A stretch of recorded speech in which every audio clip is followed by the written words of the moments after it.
Alright, so this is Dave, and I'm talking about Tyranids. Alright, a little bit about me first. I've been playing 40k since '96. I started back in 2nd edition. Actually, one of the first armies I played against was Tyranids. It was pretty cool. All the goofy-looking warriors and the Screamer Killer. It was a fun time, and throughout the years, the game's seen a lot of crazy changes. And now we're here with the 5th edition Tyranid Codex. Basically, I'm a big fan of this book. I know it's not the last book. There's definitely some drastic changes between the 4th Ed Codex and this 5th Ed one. There's things that we can't do anymore, unfortunately, and I know a lot of us are disgruntled at some of the money we may have poured into certain units. But the Codex, this one has a lot of cool things you can do in it too. Like, for example, all of the troops are basically half the cost. Hormagaunts and Termagants are 6 and 5 points respectively. Gargoyles are now 6 points.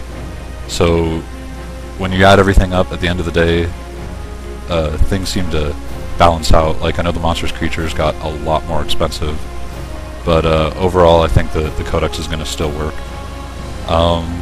And they added a lot of characters and a lot of special new units and a couple of new species. It's all really cool and it looks great. The models are awesome. And then they added the Forge World Trigon to the list, which is great. Some people are saying it's the new Carnifex, and that I don't necessarily agree with that. I think the Carnifex still has a place in the army.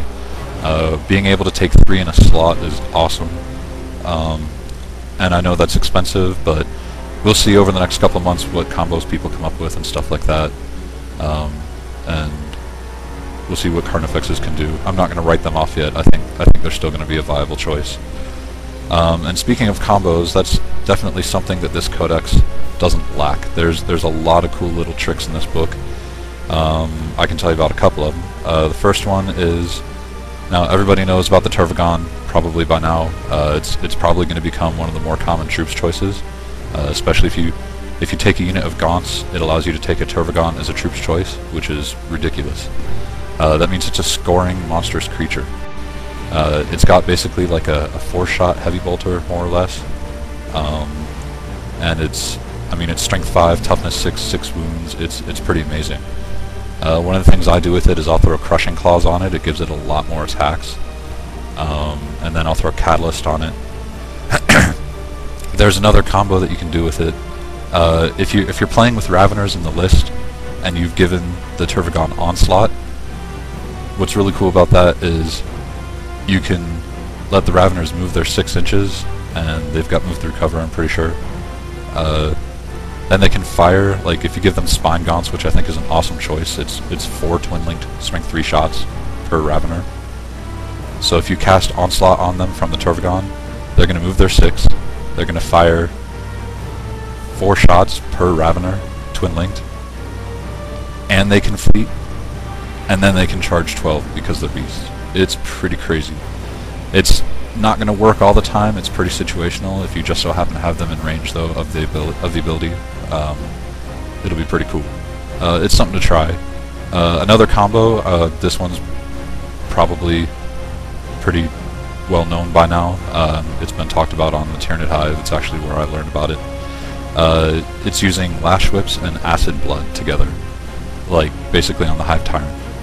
Lash Whips say that models fighting in base-to-base with the creature with Lash Whips fight at initiative 1.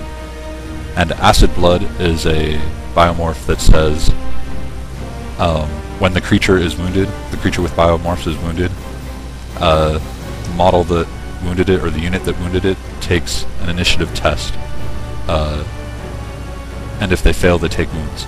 So if their initiative is 1 because of the Lash Whip, then they pretty much just guaranteed took wounds based off of what they did to you. So I mean, that's just barely scratching the surface. There's plenty of other combos and stuff in here. There's lots of synergy in this book. It's going to take a while to get used to it because, as Auxilian has already said, this is a new book. It's completely different. Maelstrom said it too. We are going to have to start from scratch. It's a new book. I mean, they have the same, the units have the same name, but it's not the same army. I mean, another thing, we've got a lot more anti-horde built into our army list now. Like, if you take the Harpy and Biovores, you'll be putting out so many large blast templates. It's going to be pretty ridiculous. The Biovore does the Strength 4, AP 4 large blast mines, and you can even buy those separately as fast attack, the Spore mines.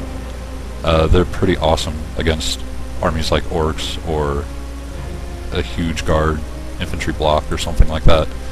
And the Harpy's got a couple of blasts too. When it flies over a unit, it can drop like D3 large blasts, and I think it's similarly AP4 or something like that. It's pretty awesome. So overall, there's a lot in this codex that we're going to have to look at in depth. There's a lot of, and I already said it, there's a lot of synergy, but it's really important. The main thing about Tyranids is that they're definitely not like a one unit can charge type of army. You use a lot of things in conjunction with other units. There's going to be a lot of 1-2 punches in this codex, and there's definitely a lot of shooting in this book too. But I like that it allows you to be able to play the shooty army, or you can play the horde army, or you can play a mix. Finally, this one gets back a little bit to 3rd edition, and still has some of the 4th edition stuff in there too. So overall, I love the book. I can't wait to play a lot more games with it, and I can't wait to see what some of the GT armies are going to look like over the summer and stuff like that. And I hope you guys like the book as much as I do, and I'll talk to you later.